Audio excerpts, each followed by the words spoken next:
Let's dive straight in. We're looking at the aftermath of German idealism, specifically focusing on Feuerbach, Marx, and Kierkegaard. The big picture everyone knows is that these guys came out swinging against Hegel. Kierkegaard explicitly says he's not writing the system. Feuerbach and Marx, they're all about ditching philosophy for critique, action, or science. And they all agree that idealism, especially Hegel, was basically theology wearing a fancy intellectual hat. It's quite the irony, isn't it? They're supposed to be breaking away, but they're all reacting to the same source. But here's where it gets interesting. That neat story needs a bit of a revision. We now know Hegel's influence wasn't just a target to be shot down, it was actually quite liberating for some. Think about Marx's early work, stuff only surfaced decades later. Turns out, even the guy who became the poster child for down-to-earth materialism was wrestling with abstract idealist concepts. The takeaway? These thinkers, while rejecting idealism's conclusions, couldn't escape its intellectual gravity. It's like trying to build a house without using bricks from the old factory. You still end up with brickwork. So who led the charge against idealism? Ludwig Feuerbach. After Hegel's death, there was this massive intellectual shake-up, especially regarding religion. People started dismantling traditional Christian beliefs. There were a few main tactics. One was just pointing out historical whoppers in the Bible. Another, pioneered by Strauss, was the mythic interpretation, saying the stories aren't about literal facts but represent deeper truths about early Christian communities. But Feuerbach went further. He argued Christianity, even if you strip away the literal claims, is still fundamentally flawed and contradictory. His solution? Dethrone God and put humanity on the throne. Anthropology becomes the new philosophy. For a while everyone was a Feuerbachian. Now, here's the kicker. Despite all this talk about overthrowing Hegel, Feuerbach's actual critique of religion is deeply rooted in Hegel. How? Well, Feuerbach basically took Hegel's devastating analysis of Orthodox Christianity as unhappy consciousness and fleshed it out. He took the skeleton of Hegel's argument and built a fleshier body around it. Why didn't people see this connection? Partly because Hegel himself was cagey. Remember Fichte getting into trouble for being too direct? Hegel learned his lesson. He cloaked his radical ideas in dense, almost impenetrable language, like in that famous chapter on unhappy consciousness. Let's peek inside Hegel's unhappy consciousness. What he's describing is Christianity, especially medieval forms, as the ultimate alienation. Imagine this, your inner world is split. You picture this perfect, unalterable God up there, ruling over you, totally separate and asymmetric. This creates immense frustration, a sense of humiliation, especially when you look at religious demands like poverty and obedience. But beneath this, there's a flicker of rebellion, a desire for satisfaction, for reward. Eventually, this pressure builds up and explodes, leading to the Reformation. Heaven gets dragged down to earth, secular life becomes sacred. The church? Just a tool for thinking through the world's rational unity. The distant God becomes the human spirit realizing itself in modern society. Even the incarnation gets flipped. It's not God lowering himself, but a sign of future human liberation from self-made chains. It's all about overcoming this internalized master-slave dynamic within the self. Feuerbach had other tools besides borrowing from Hegel. His first strategy is the famous projection theory. We create God in our own image because we project our desires onto the world. Simple but philosophically shaky, it's a genetic fallacy. Just because belief comes from projection doesn't mean it's false. Then he tried radical empiricism, only sensations justify beliefs. Sounds good, but how do you justify empiricism itself without begging the question? Same problem with his even stronger claim. Anything beyond experience is meaningless. It's like trying to use a sledgehammer to crack a nut, powerful, maybe, but potentially clumsy and damaging to your own position. Perhaps Feuerbach wasn't aiming for a rigorous philosophical demolition job, but more like a psychological diagnosis for people already feeling skeptical about religion. Feuerbach also tried to poke holes in Hegel directly. He accused Hegel's speculative God doctrine of contradiction. Feuerbach imagined Hegel saying something like, God's consciousness is in humans, and humans exist in God. Feuerbach recoiled, calling it absurd. His retort? Man's knowledge of God is just knowledge of himself. Anything beyond humanity is nonsense. Now this misses a crucial point about Hegel. Hegel wasn't talking about a separate conscious God in the way we talk about conscious humans. He used God symbolically, like he used nation, to describe the unfolding of spirit through history and human development. Consciousness, in the full sense, was uniquely human. So Feuerbach misreads Hegel's symbolic language as literal psychology. Okay, moving on to Karl Marx. His path starts by taking Feuerbach and running with it, but making it radically different. Early on, Marx saw Hegel as mystifying criticism, meaning Hegel obscured reality with his abstractions, but he still praised Hegel's critical edge.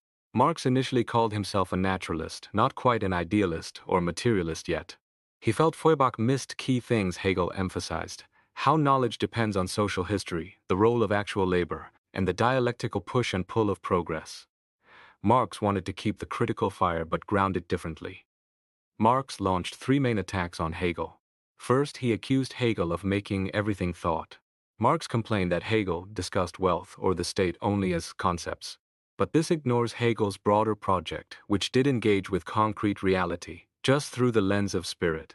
The real issue isn't denying matter exists, but how philosophy relates to it. Second, Marx said Hegel ends everything in thought. True, Hegel's system culminates in absolute spirit, art, religion, philosophy. But Marx also sees thought as arising from the base, reflecting real conditions. The real beef is that Marx believed our current society is so deeply alienated that its highest expression, thought, is necessarily illusory.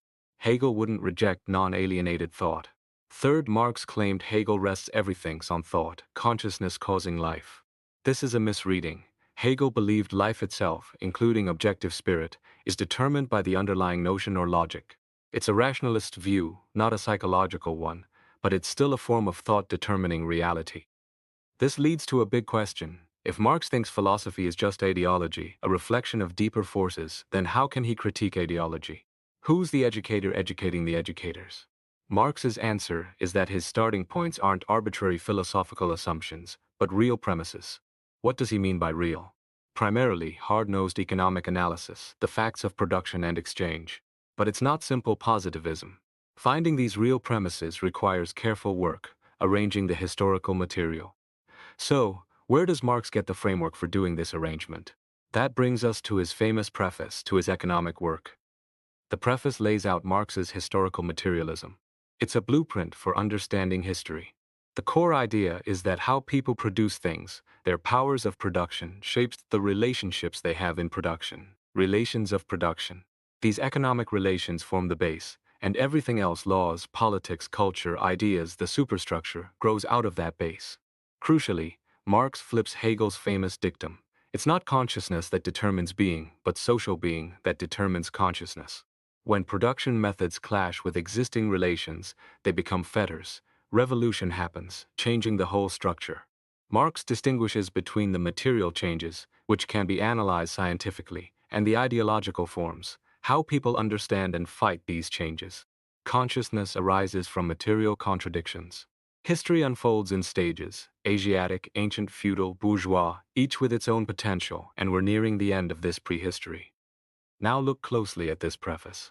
Despite the economic focus, it echoes Hegel's structure remarkably. 7 points stand out. First, like Hegel, Marx sees higher levels, superstructure, built on lower ones, relations of production, powers of production. Second, like Hegel, general patterns can be grasped, but details aren't predictable. Third, the dialectic is key. Things develop, hit limits, fetters, and are reversed.